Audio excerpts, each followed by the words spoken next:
আজিৰে পৰা প্ৰতি সন্ধিয়া 7 বজাৰ পৰা ৰাজ্যত জাৰি কৰা হৈছে সান্ধ্য আইন আৰু প্ৰতিদিনে সন্ধিয়া 7 বজাৰ পৰা পুৱা 7 বজালৈ অব্যাহত থাকিব সান্ধ্য আইন। সান্ধ্য আইন কঠোৰভাৱে বলবৎ কৰিবলৈ তৎপৰ অসম আৰক্ষী ইতিমধ্যে জনশূন্য হৈ পৰিছে ৰাজ্যৰ ৰাজপথ। অসম আৰক্ষীৰ মুখ্য কাৰ্যালয়ত গুৰুত্বপূৰ্ণ বৈঠক শীৰ্ষ পৰ্যায়ৰ আৰক্ষী বিষয়াৰে ডিজিপি ভাস্কৰজ্যোতি মহন্তই মিলিত হৈছে এক ৰুদ্ধদ্বাৰ বৈঠকত। ইতিমধ্যে আৰক্ষী প্ৰশাসনক কঠোৰ হ'বলৈ নিৰ্দেশ দিয়া হৈছে। ৰাজ্য চৰকাৰৰ মুখ্য সচিব কুমাৰ সঞ্জয় কৃষ্ণ ইতিমধ্যে লকডাউন ভংগকাৰীৰ বিৰুদ্ধে কঠোৰ সকিয়নি প্ৰদান কৰিছে আৰু এই ক্ষেত্ৰত আৰক্ষী প্ৰশাসনক সষ্টম হৈ থাকিবলৈ দিছে নিৰ্দেশ। আৰু এই মুহূৰ্তত আমি জনাইছো অসম আৰক্ষীৰ মুখ্য কাৰ্যালয়ত ডিজিপি ভাস্কৰজ্যোতি মহন্ত এক গুৰুত্বপূৰ্ণ বৈঠকত মিলিত হৈছে। অসম আৰক্ষীৰ মুখ্য কাৰ্যালয়ত এই গুৰুত্বপূৰ্ণ বৈঠক শীৰ্ষ পৰ্যায়ৰ আৰক্ষী বিষয়াৰে বৈঠকত মিলিত হৈছে আৰক্ষী সঞ্চালক প্ৰধান ভাস্কৰজ্যোতি মহন্ত। কঠোৰ লকডাউন বলবৎ হ'ব আজি সন্ধিয়া 7 বজাৰ পৰা কাইলৈ পুৱা 7 বজা অৰ্থাৎ প্ৰতিদিনে সন্ধিয়া 7 বজাৰ পৰা পুৱা 7 বজালৈ বলবৎ থাকিব এই কঠোৰ সান্ধ্য আইন। অনিৰ্দিষ্ট কাললৈ ঘোষণা কৰা হৈছে সান্ধ্য আইন।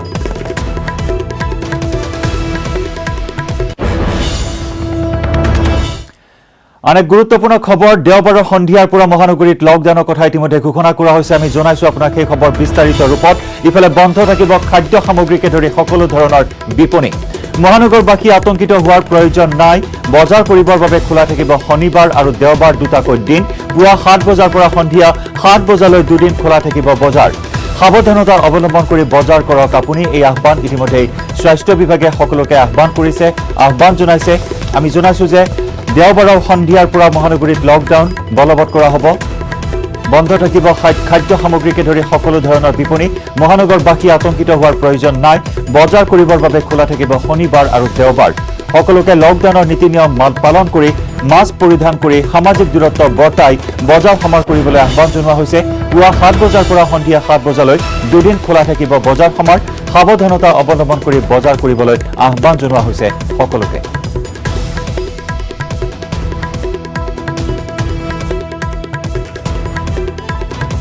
দেওবাৰে নিশা 12 বজাৰ পৰা 14 দিনৰ বাবে গুৱাহাটী মহানগৰীত সম্পূৰ্ণ লকডাউন ঘোষণা কৰা হৈছে। আৰু ঠিক তেনেদৰে আমি জনাইছো যে সন্ধিয়া 7 বজাৰ পৰা পুৱা 7 বজালৈ সান্ধ্য আইন জাৰি কৰা হৈছে সমগ্ৰ ৰাজ্যজুৰি। আনহাতে গুৱাহাটী মহানগৰবাসীক দুদিনৰ সময়সীমা বান্ধি দিয়া হৈছে। মন্ত্ৰী হিমন্ত বিশ্ব শৰ্মাই সংবাদমেল সম্বোধন কৰি কৈছে যে 7 দিনৰ ভিতৰত 7 দিনৰ বজাৰ সমাৰ কৰিব পাৰিব মহানগৰবাসী আৰু তাৰ বাবে শনিবাৰ আৰু দেওবাৰৰ দিন দুটা খোলা থাকিব মহানগৰবাসীৰ বাবে।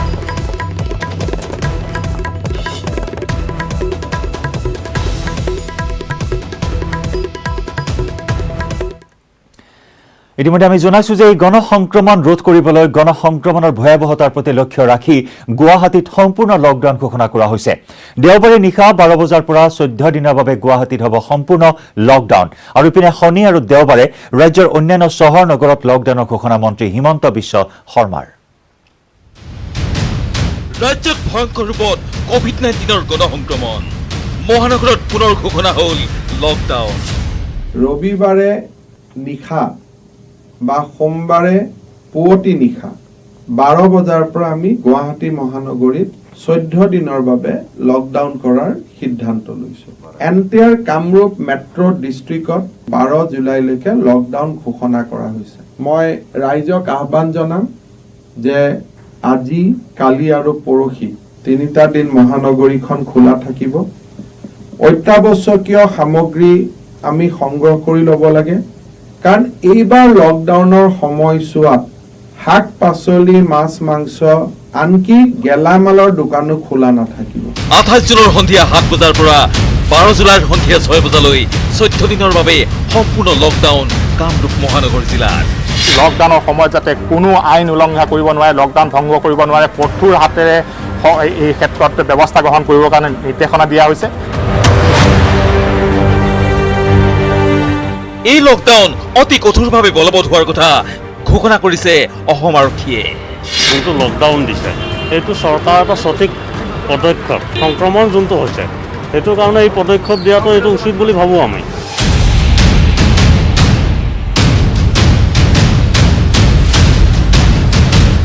বাহিৰৰ পৰা কোনোবা যদি আহিবলৈ বিচাৰিছে সেই ধৰণৰ ব্যৱস্থা নাথাকিব এই লকডাউনৰ সময়ছোৱাত সকলোখিনি নিষেধ কৰা হৈছে আৰু যদি কাৰোবাৰ হয়তো চিকিৎসাজনিত কিবা যদি তেনেকুৱা কিবা এমাৰ্জেঞ্চি হয় বা জৰুৰীকালীন কিবা অৱস্থা হয় সম্ভৱতঃ তাত কিছু শিথিলতা দিয়া হ'ব পাৰে কিন্তু তাত ৰোগীগৰাকী কঢ়িয়াই অনা গাড়ীখনৰ বাবেহে গুৱাহাটী মহানগৰবাসীয়ে যদি পূৰ্বতে যদি সাৱধানতা ল'লে হয় বা আমি যি ধৰণৰ তথ্য বা প্ৰকাশ কৰিছিলোঁ ফুটেজ প্ৰকাশ কৰিছিলোঁ সেই সময়তে যদি মহানগৰবাসী সঁচাকৈ যদি সতৰ্ক হ'লে হয় তেতিয়াহ'লে আজিৰ এই এটা পৰিৱেশ নহ'লেহেঁতেন।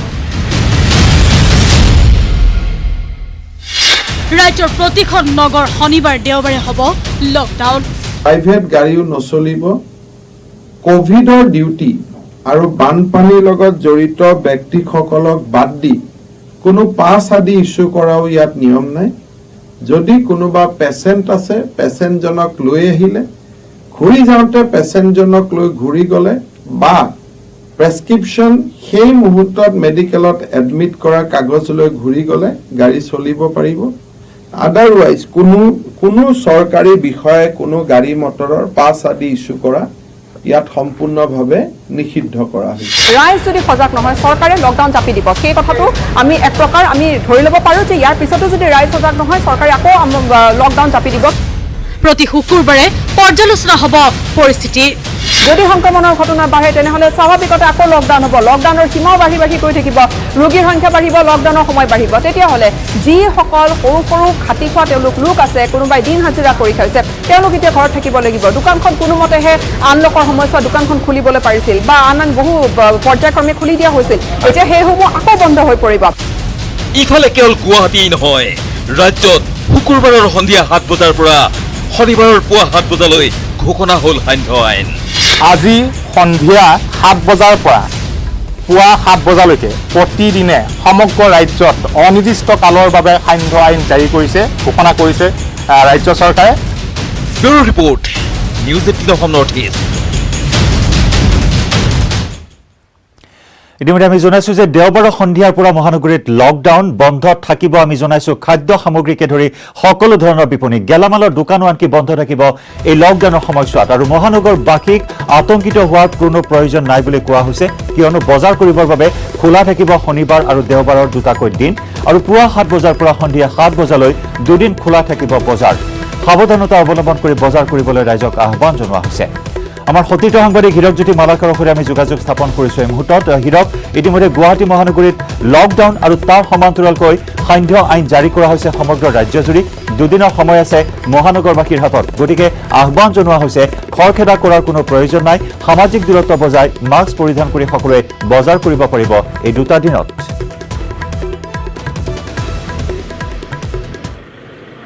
হয়জন্ত প্ৰথমতে চাওক যিহেতু দুটাকৈ দিন আছে আৰু কিয়নো দেওবাৰে 12 বজাৰ পৰা নিশা 12 বজাৰ পৰা যিহেতু লকডাউন আৰম্ভ হ'ব আৰু মই কৈছোঁ যে যি জিলাৰ শনিবাৰ দেওবাৰে পঞ্জাৱৰ নিচিনাকৈ যিসমূহ অসমৰ জিলা আছে সেই জিলাসমূহত শনিবাৰ দেওবাৰে যিহেতু লকডাউন হ'ব বুলি ইতিমধ্যে স্পষ্টকৈ প্ৰকাশ কৰিছে। কিন্তু মই ক'ব বিচাৰিম যে গুৱাহাটীত কালি আৰু পৰহি অৰ্থাৎ শনিবাৰ আৰু দেওবাৰে কোনো ধৰণৰ লকডাউন নহয়, কাৰণ গুৱাহাটীবাসী যিসকল আছে তেওঁলোকে বজাৰ কৰিব পাৰিব বা তেওঁলোকে কোনো ধৰণৰ হাবাথুৰি খাবৰ প্ৰয়োজন নাই।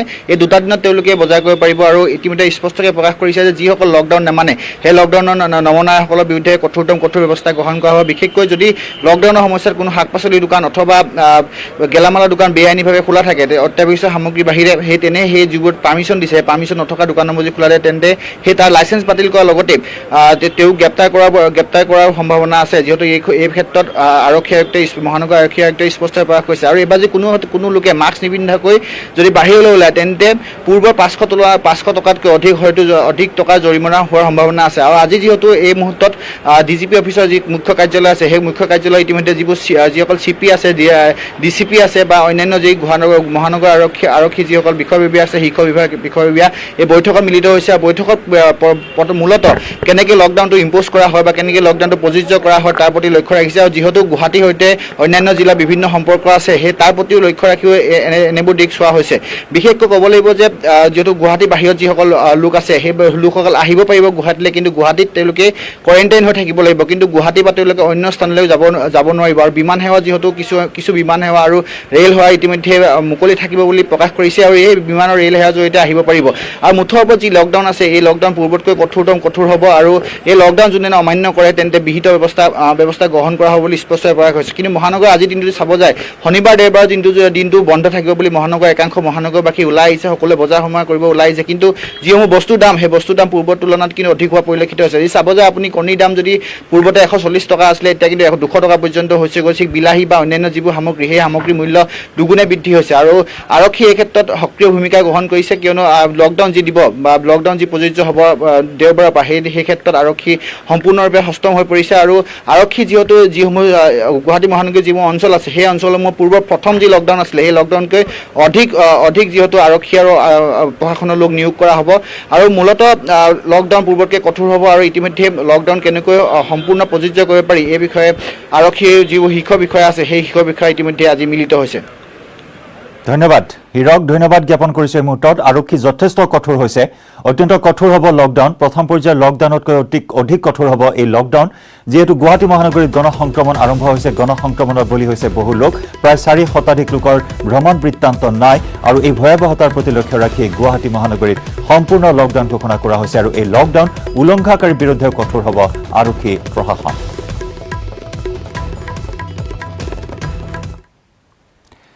মুখলধাৰ বৰষুণৰ ফলত মহানগৰীৰ প্ৰান্তে প্ৰান্তে ভয়ংকৰ ভূমিস্খলন।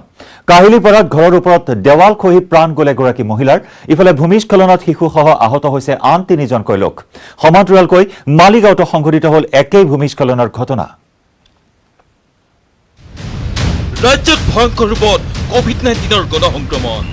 মহানগৰত পুনৰ ঘোষণা হ'ল লকডাউন।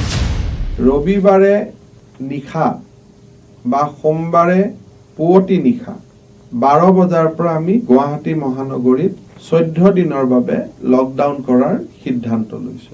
এনটিআৰ কামৰূপ মেট্ৰ' ডিষ্ট্ৰিক্টত 12 জুলাইলৈকে লকডাউন ঘোষণা কৰা হৈছে। মই ৰাইজক আহ্বান জনাম যে আজি, কালি আৰু পৰহি 3টা দিন মহানগৰীখন খোলা থাকিব।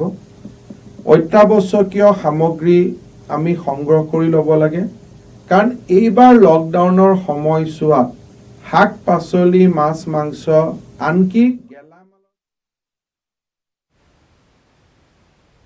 মহানগৰীত ভূমিস্খলন। কাহিলীপাৰাত ভূমিস্খলনে প্ৰাণ ল'লে মহিলাৰ। মোৰ বাওঁফালে হিতেশ আছে মোৰ লগত, যিহেতু মোৰ বাওঁফালৰ যিটো অংশ এই অংশটোত আচলতে তেওঁলোকে আছিলে, যিহেতু তেওঁ ঘৰৰ গৰাকী হয়, তেওঁ স্বামীৰ সৈতে এই ঘৰটোত বসবাস কৰিছিলে। ভূমিস্খলনৰ সময়ত খহি পৰিল ওপৰৰ গাৰ্ডৱালে হেঁচি ধৰিলে এটা ঘৰ। মাটি, ইটা আৰু ভঙা ঘৰৰ হেঁচাত পুত খাই ৰ'ল এজন ব্যক্তি। পাথৰৰ মাজত এটা শিলৰ মাজত আচলতে আবদ্ধ আছে, তথাপিও আচলতে সেই ব্যক্তিৰে এতিয়াও আচলতে তেওঁ শ্বাস প্ৰশ্বাস লোৱাত বা কথা বতৰা এতিয়াও যিটো পাতি আছে, কাৰণ চিকিৎসকৰ দল অহৰহ এটা দল তাত আছে, তেওঁলোকে প্ৰাথমিক যি চিকিৎসা লাগে সেই চিকিৎসা কাৰণ মানুহগৰাকী প্ৰায় 5 ঘণ্টা জোৰা ৰুদ্ধশ্বাস অভিযান চলিল প্ৰশাসন আৰু SDRF NDRF বাহিনীয়ে। ততাতয়াকৈ উপস্থিত হ'ল শ্ৰম মন্ত্ৰী যোগেন মোহন আৰু গুৱাহাটী উন্নয়ন মন্ত্ৰী সিদ্ধাৰ্থ ভট্টাচাৰ্য। তেওঁৰ বিশেষকৈ তেওঁ তলা নিম্নাংশত পাথৰে হেঁচি আছে, গতিকে তেওঁ কথা পাতি আছে, তেওঁ ষ্টেবল। এতিয়ালৈকে তেওঁৰ তেনেকুৱা ধৰণৰ কোনো হেৰি হোৱা নাই। এইখন এতিয়া সেইকাৰণে স্থানীয় ৰাইজে নিজে নিৰ্মাণ কৰি লৈছে, আৰু যেনেধৰণে ছাপৰ্ট দিবলগীয়া হয় ৱাল, সেইটো আমি এতিয়া আজি এই ঘটনাটো ঘটাৰ পাছত আমি নতুন কিবা যদি নিয়ম নীতি প্ৰয়োগ কৰিবলগীয়া হয় আমি কৰিব লাগিব। উদ্ধাৰকাৰী বাহিনীৰ আপ্ৰাণ চেষ্টাত উদ্ধাৰ হ'ল মাটিৰ তলত পুত খাই থকা ভৰত কলিতা নামৰ ব্যক্তিজন।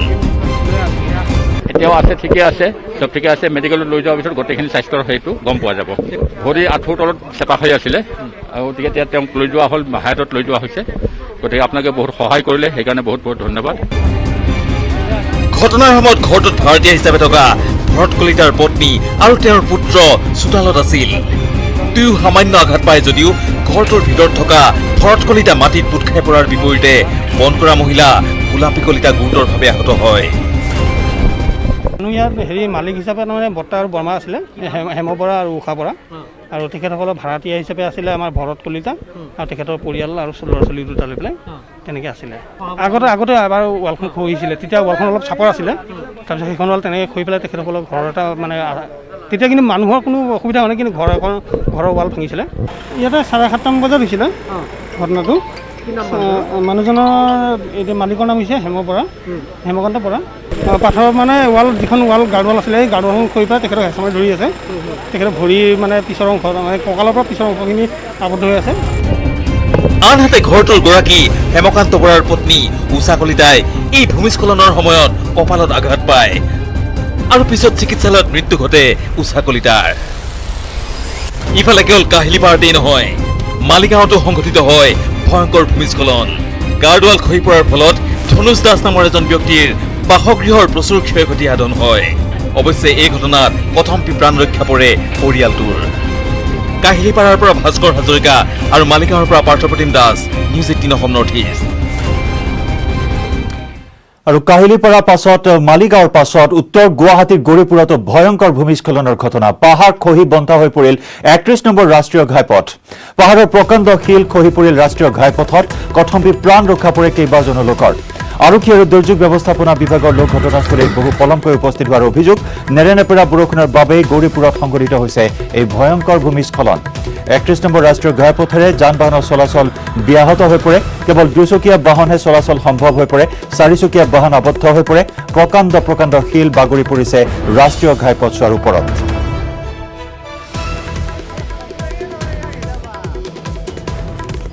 নেৰেনেপেৰা বৰষুণৰ বাবে সংঘটিত হৈছে ভয়ংকৰ ভূমিস্খলন। ৰাজ্যৰ ভিন্ন প্ৰান্তত ভূমিস্খলনৰ ঘটনা। আজিৰ দিনটোত গুৱাহাটী মহানগৰীৰ কেইবাটাও স্থানত ভূমিস্খলন। মহানগৰীৰ কাহিলীপাৰা মালিগাঁৱত ভূমিস্খলন আৰু তাৰ সমান্তৰালকৈ এয়া গৌৰীপুৰ, উত্তৰ গুৱাহাটীৰ গৌৰীপুৰৰ দৃশ্য আমি দেখুৱাইছো। গৌৰীপুৰত পাহাৰ স্খলনৰ ঘটনা। প্ৰকাণ্ড শিল বাগৰি পৰিছে ৰাষ্ট্ৰীয় ঘাইপথছোৱাত আৰু সম্পূৰ্ণৰূপে ব্যাহত হৈ পৰে ঘাইপথছোৱা। আনহাতে এই ঘাইপথছোৱা মুকলি কৰাৰ ক্ষেত্ৰত প্ৰশাসনে তৎকালীন ব্যৱস্থা গ্ৰহণ নকৰাৰো অভিযোগ উত্থাপিত হৈছে।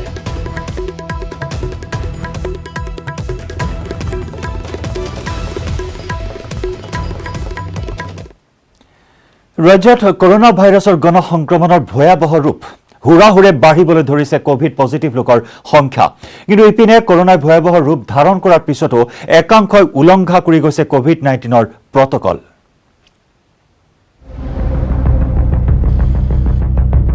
ৰাজ্যৰ ভিন্ন প্ৰান্তত COVID-19ৰ গণসংক্ৰমণ। প্ৰতিদিনে দ্ৰুতগতিত বৃদ্ধি পাইছে কভিড সংক্ৰমণৰ সংখ্যা। ঢেকিয়াজুলিত একেদিনাই 26 জনৰ দেহত ধৰা পৰিছে COVID-19। চিৰাজুলিস্থিত ডনবস্কো কোৱাৰেণ্টাইন চেণ্টাৰত আছিল 28 কেইজন কভিড আক্ৰান্ত। একেলগে অহা খবৰটোৰ পিছতে 26 জন আক্ৰান্তক কভিড হস্পিটেললৈ নিবলৈ ভিৰ কৰে শাৰী এম্বুলেন্সে। তাৎক্ষণিকভাৱে চেনিটাইজ কৰা হয় কোৱাৰেণ্টাইন চেণ্টাৰটো।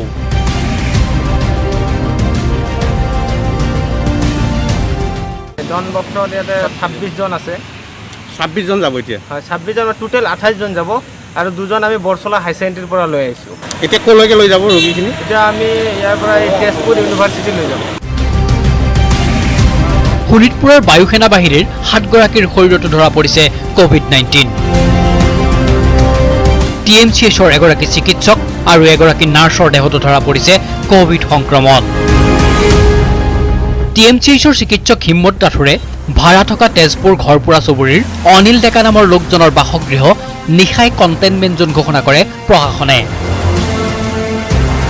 চতিয়াৰ এজন লোকো কভিড পজিটিভ হোৱাৰ তথ্য পোহৰলৈ আহিছে। গণসংক্ৰমণৰ আশংকাত কণ্টেইনমেণ্ট জোন ঘোষণা কৰা হৈছে লখিমপুৰ জিলাৰ বিহপুৰীয়াৰ বাঁহগৰা দেউৰী গাঁও। 23 জুনত গাঁওখনৰ 2জনকৈ গাড়ী চালকৰ দেহত কভিড পজিটিভ ধৰা পৰাৰ পিছতে সৃষ্টি হৈছিল গণসংক্ৰমণৰ আশংকা।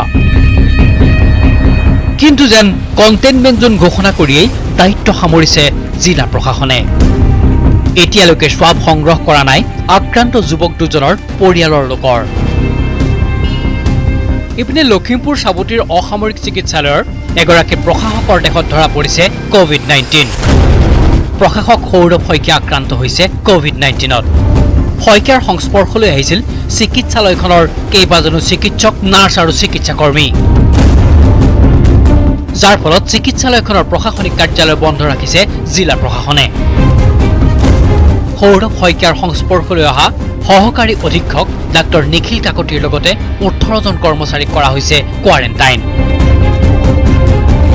আনহাতে ৰাজ্যজুৰি গণসংক্ৰমণৰ পিছতো গা লৰা নাই একাংশৰ। মহানগৰীত ভ্ৰমণ বৃত্তান্ত নথকাকৈ 400ৰো অধিক লোকৰ দেহত ধৰা পৰিছে কোভিড-19। তৎসত্বেও বেতকুছিৰ পাইকাৰী মাছ বজাৰত মানুহৰ ভিৰ।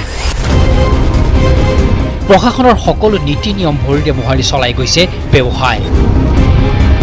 নাই কোনো সামাজিক দূৰত্ব, নাই মাস্ক। বৰ্তমান সময়ত কৰোণা পজিটিভ পোৱাটো আমাৰ কাৰণে বহুত শংকাৰ বিষয়। আমি যিহেতু ইয়াত ওচৰৰে বাসিন্দা, গতিকে ইয়াত মাছৰ ব্যৱসায়ৰ লগত জড়িত যিবিলাক ব্যৱসায়ী মানুহ আছে, তেখেতসকলে কোনো নিৰ্দিষ্ট নিয়ম মানৰ কেনেকুৱা আপোনাৰ ডিষ্টেঞ্চ মেইনটেইন কৰা দেখা হোৱা নাই। একেই দৃশ্য হোজাইৰ বজাৰৰ। মাস্ক নিপিন্ধাকৈ বজাৰত বিনা দ্বিধাই ঘূৰি ফুৰিছে বহুজনে। নীতি নিয়ম নমনা এনে লোকৰ বিৰুদ্ধে শুকুৰবাৰে পুৱাই অভিযান চলালে হোজাই আৰক্ষীয়ে। পুৰণি বজাৰৰ ঠায়ে ঠায়ে তালাচী চলাই মাস্ক নিপিন্ধাকৈ বজাৰলৈ ওলাই অহা প্ৰতিজন লোকৰ বিৰুদ্ধে 500 টকাকৈ জৰিমনা বিহিলে আৰক্ষীয়ে।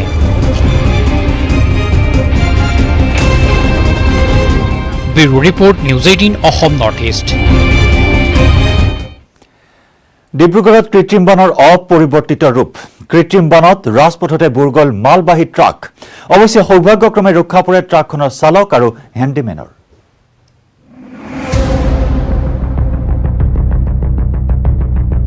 ডুবিছে ডিব্ৰুগড়, পানীৰ তলত ডিব্ৰুগড় চহৰ। চাওক এই দৃশ্য, পানীৰ তলত ডুব গ'ল এইসমূহ যান বাহন। আৰক্ষী প্ৰশাসনে জব্দ কৰা এই যান বাহনসমূহ সম্পূৰ্ণ ডুব যাবলৈ মাত্ৰ অলপহে বাকী। আনহাতে এইবাৰ চাওক আন এটা দৃশ্য, মালবাহী ট্ৰাক বুৰ গ'ল ৰাজপথত। ডিব্ৰুগড়ৰ বাণীপুৰ ৰেলৱে ষ্টেচনৰ পৰা কনভয় পথলৈ সামগ্ৰী কঢ়িয়াই নিয়া এখন ট্ৰাক বৃহস্পতিবাৰে সন্ধিয়া সময়ত ৰেলৱে কালভাৰ্ট পাৰ হোৱাৰ সময়তেই পানীত বুৰ যায় এই ট্ৰাকখন। ফলত কোনোমতে প্ৰাণ ৰক্ষা পৰে ট্ৰাক চালক আৰু হেণ্ডিমেনৰ। বতৰ বিজ্ঞানে জনোৱা মতে অহা 2-3 দিন আৰু বৰষুণ হোৱাৰ সম্ভাৱনা আছে আৰু এই ক্ষেত্ৰত কিন্তু আৰু জটিল হৈ পৰিব ডিব্ৰুগড় এই বান সমস্যা। বৰ্তমানো কিন্তু কালিৰ পৰা আমি দেখুৱাই আছিলোঁ যিবিলাক পথ বন্ধ কৰি দিয়া হৈছিলে তাত কোনো লোক যাব পৰা নাই। তেনেদৰে কেইবাটাও পথত এতিয়া বৰ্তমান সময়তো পানী আৰু কেইবাটাও উল্লেখযোগ্য পথ Dibrugarh convoy road, Dibrugarh মানকোটা road, Dibrugarh বজাৰ মাজৰ SS ৰোডৰ পৰা আৰম্ভ কৰি বিভিন্ন পথ এতিয়া বন্ধ কৰি দিয়া হৈছে। তাত যান বাহন সম্ভাৱনাৰ অৱস্থা বিপদজনক হৈ পৰিছে এই পথসমূহ। ডিব্ৰুগড়ত অপৰিৱৰ্তিত হৈ ৰৈছে বান পৰিস্থিতি। ডিব্ৰুগড় নগৰ উন্নয়ন প্ৰাধিকৰণৰ অপৰিকল্পিত আঁচনি, পৌৰসভাৰ অকৰ্মণ্যতা, স্থানীয় জনপ্ৰতিনিধি আৰু জিলা প্ৰশাসনৰ গাফিলতিৰ ফলত এইদৰেই জ্বলাকলা খাবলগীয়া হৈছে ডিব্ৰুগড় নগৰবাসীয়ে। ডিব্ৰুগড়ৰ 22টা ৱাৰ্ডৰ সকলো ৰাজপথ তথা বিভিন্ন চৰকাৰী বেচৰকাৰী কাৰ্যালয় এতিয়া পানীৰ তলত। কেইবাখনো আৰক্ষী চকী পানীৰ তলত থকাৰ লগতে আৰক্ষী অধীক্ষকৰ কাৰ্যালয় বুৰ গৈছে এই কৃত্ৰিম বানত। ডিব্ৰুগড়ৰ পৰা কেমেৰা পাৰ্চন দিনেশৰ সহযোগত Thomas Burhagohain, news 18 Assam north east.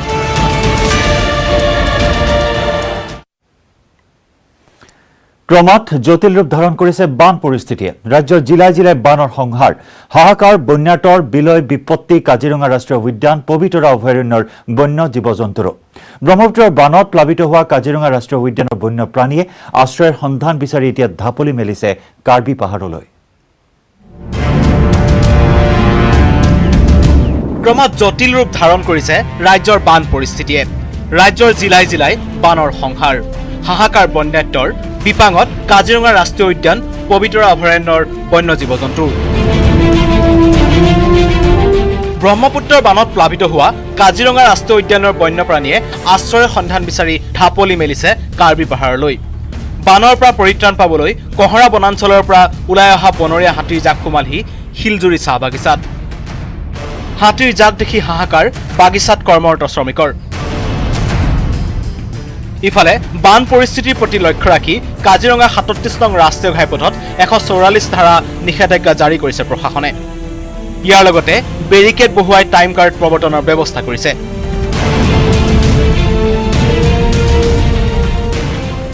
Barricade লগোৱাৰ পিছতো যিটো ৰূপত গাড়ী গৈ আছে আৰু আমি দেখিছোঁ পহু পাৰ হৈ আছে আৰু হাতীও পাৰ হৈ আছে, কিন্তু যান বাহনৰ আগেদি পাৰ হৈছে আৰু কোনো লোকেই নাই। আছোঁ সেইমতে যে যেতিয়াই বানপানী হৈ যায় পহু আমাৰ জীৱ জন্তুবোৰ নেশ্যনেল হাইৱে ক্ৰছ কৰা আৰম্ভ কৰিব, তেতিয়া এপ্ৰপ্ৰিয়েট টাইমত আমি টাইম কাৰ্ড লাগু কৰিবৰ কাৰণে সম্পূৰ্ণ প্ৰস্তুতি চলি আছে। আমাৰ এতিয়া বৰ্তমান পানীটো বাঢ়ি আছে, আমি সেইটো কাৰণে আমি হাতীবিলাক উলিয়াই আছোঁ। এতিয়া বৰ্তমান কিছুমান উলিয়াব বাকী আছে, আহি আছে বৰ্তমান। আজি দিনটোৰ ভিতৰতে আমি হাতীখিনি চব পাৰ কৰা হ'ব ইয়াত আমাৰ কহৰালৈকে। ব্ৰহ্মপুত্ৰৰ বাঢ়নী পানীয়ে জলমগ্ন কৰিছে পবিতৰা অভয়াৰণ্যও। বানত বুৰ গৈছে অভয়াৰণ্যখনৰ ৮০% এলেকা। বানৰ ভয়াৱহতাৰ বাবে অভয়াৰণ্যখনৰ নলতলী বন শিবিৰ স্থানান্তৰ কৰা হৈছে। গড়ৰ লগতে অন্যান্য জীৱ জন্তুসমূহে ঢাপলি মেলিছে নিৰাপদ স্থানলৈ। ৫টামান কেম্প মিটিং কৰা হৈছে আৰু যিকোনো পৰিস্থিতি মোকাবিলা কৰিবৰ বাবে আমাৰ ৭ নাও আছে। ৭ নাওৰে আমি যিমান পাৰোঁ চেষ্টা কৰিম আমি আমাৰ বন্যপ্ৰাণীসমূহ সুৰক্ষা দিব লাগে। চাৰিওফালে পানী গতিকে এতিয়া আমাৰ আগতে যেতিয়া ৰাস্তাত আমাৰ জীপ লৈ যোৱা হয় আৰু ভিতৰত সাধাৰণতে হাত নৌকা হয় আৰু মেচিন নাও আছে। মেচিন নাৱেদি অহা যোৱা যাতায়াতটো কৰিবলগীয়া হৈছে। যোৰহাটৰ জাতিমুখৰ বান পৰিস্থিতিও অপৰিৱৰ্তিত। ব্ৰহ্মপুত্ৰৰ বাঢ়নী পানীত প্লাবিত হৈছে নিতৌ ৯ অঞ্চল। প্ৰব্লেম আহি গৈছে ঘৰত পানী, তাৰপৰা আপোনাৰ ঘৰত খাকো দিছোঁ, খাকোতো পানী, খাকো ডুবি গৈছে। তাৰোপৰিও আপোনাৰ ম'হ গৰু একে জেগাতে চৰাই থ'ব মানে ৰাখিবলগীয়া হৈছে। আমি মানে ঘৰত দিনটো নাথাকোঁ, ৰাস্তাতে থাকোঁ। এতিয়া খানা পিনাও আপোনাৰ অকণমান প্ৰব্লেম হৈ গৈছে।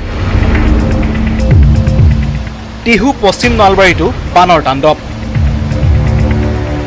শিয়ালমাৰী উত্তৰ বালিত মৰা পাগলাদিয়া নদীৰ মথাউৰি ভাঙি বিচ্ছিন্ন অঞ্চল প্লাবিত। জলমগ্ন হৈ পৰে মহাজনপাৰা চুবুৰী, উত্তৰ বালি, পামৈপাৰা, পহৈতাপাৰা, বালি শিয়ালমাৰী আদি অঞ্চল। একেবাৰে ভোজকুচিলৈকে গোটেইখিনি প্লাবিত হৈ গৈছে আৰু ইয়াৰ ফলত গৰু ছাগলীৰ মানে ঘাঁহৰ একেবাৰে অসুবিধা হৈছে। কোনো খাদ্য পোৱা নাই গৰু ছাগলীবিলাকৰ। বাক্সাত পাগলাদিয়া নদীয়ে মথাউৰি চিঙাত জলমগ্ন হৈ পৰিল 10খনৰ অধিক গাঁও। জাৰতালুক, ভেৰভেৰী, গড়ভিতৰ, চাপাতল, নিচলমাৰী, ঘোঁৰামৰা গাঁও সম্পূৰ্ণভাৱে জলমগ্ন হৈ পৰিছে। এইটো বানৰ আগত 2-3টা বানপানী হৈয়ে গ'ল, কিন্তু চৰকাৰে এইবিলাক কোনো তাৰমানে দৃষ্টিগোচৰ কৰা নাই। আমাৰ এতিয়া বৰ্তমান আমি খেতিপথাৰত খেতি কৰাৰ অসুবিধাত পৰিছোঁ আৰু মাছ পালন কৰাৰ অসুবিধা পৰিছোঁ। এইবিলাক নানা আমাৰ সমস্যাই দেখা দিছে। আমাৰ বহুত দুখৰ কথা। কওকচোন। এয়া পানী ডুবি আছে, ঘৰ দুৱাৰ ভাঙি গেল আৰু গাহৰি, মুৰ্গী, ছাগল, খৰি, কাঁহী, বাচন বাতি গোটাই ক'ত থম ক'ত নথম এনেকৈ হৈ গৈছে আমাৰ অৱস্থা। মাজুলীত বানৰ কবলত 56খন গাঁও। এককাল পানীত নামি ধান চপাইছে কৃষকসকলে। আহতগুৰি, দক্ষিণ আহতগুৰি, শালমৰা, কৰতিপাৰ, লাচন চাপৰি, ভকত চাপৰি আদি মথাউৰি বাহিৰত থকা গাঁওসমূহ বাঢ়নী পানীত জলমগ্ন হৈছে। পানী মানে 4 বা 5 বাৰ সোমালে, এতিয়া উপায় নাই আৰু কেঁচা ধানকে কাটিবলগীয়া হৈছে। ভালকে নহ'লে আধা পকিলে আধা নপকিলে পানীয়ে 4 বা 5 বাৰ ডুবালে আৰু গজালি ওলাই গৈছে। মুঠতে কোনোমতে মুঠিটো ল'ব পাৰিছোঁ আৰু বহুত কষ্ট হৈছে। আমি প্ৰায় আহু ধান কটাৰ পৰা ধৰি আমি পানীতে কাটিছোঁ আজি 1 মাহ ধৰি। কলিয়াবৰতো লুইতৰ পানীৰ সংহাৰ। বানত প্লাবিত বৰঘুলি অঞ্চলৰ বহুকেইখন গাঁও। সহস্ৰাধিক পৰিয়ালৰ ঘৰ বাৰী খেতিপথাৰ নষ্ট হৈছে। ইয়াত আপোনাৰ আছিল জলকীয়া খেতি আছিল, বন্ধাকবি খেতি আছিল, মৰাপাট খেতি আছিল, তাৰপিছত আপোনাৰ ভেন্দি খেতি আছিল, তিতাকেৰেলা খেতি আছিল। এইবিলাক চব মানে ভাল ভাল যিবিলাক মানে কোৱালিটিৰ খেতি সেইবিলাক আমাৰ ইয়াত কৰে আৰু আমাৰ ইয়াৰ মেইন জীৱিকাটা হ'ল কৃষি। গহপুৰৰ চৌদিশে বানৰ বিভীষিকা। গহপুৰৰ নগৰত পাহাৰীয়া চট্টং নৈয়ে ধাৰণ কৰিছে ৰুদ্ৰমূৰ্তি। দক্ষিণাঞ্চল বুৰিছে ব্ৰহ্মপুত্ৰৰ বাঢ়নি পানীত ঠায়ে ঠায়ে ছিঙিছে মথাউৰি হাহাকাৰ পৰিস্থিতি বন্যাত্ৰৰ মাজত তিনিচুকীয়াৰ কাকপথাৰৰ শতাধিক গাঁও বানৰ কবলত কাকপথাৰৰ দ পথাৰ লাজুম চেঙেলি কাছিজান টঙনা ডিৰাক টিলাপকে ধৰি বহু গাঁও এতিয়া পানীৰ তলত তালি টোপোলা বান্ধি নিৰাপদ স্থানলৈ ঢাপলি মেলিছে বানাক্ৰান্তই এনেকুৱা ধৰণৰ ব্যৱস্থা হৈ পৰিৱেশৰ সৃষ্টি হৈছে যে কোনো দিনে নোহোৱা গাঁও কিছুমানত আজি ৰাইজে বানপানীৰ সন্মুখীন হ'বলগীয়া হৈছে কিহৰ কাৰণে হৈছে অতি বিজ্ঞানসন্মতভাৱে এইখিনি গৱেষণা হওক এই যি পৰিস্থিতি আজি ৰাইজৰ সন্মুখীন হ'বলগীয়া হৈছে এনে পৰিস্থিতি আৰু ভৱিষ্যতে কেতিয়াও ৰাইজে কোনো ধৰণৰ এনে পৰিস্থিতিৰ সন্মুখীন হ'বলগীয়া নহয় bureau' report news 18 Assam north east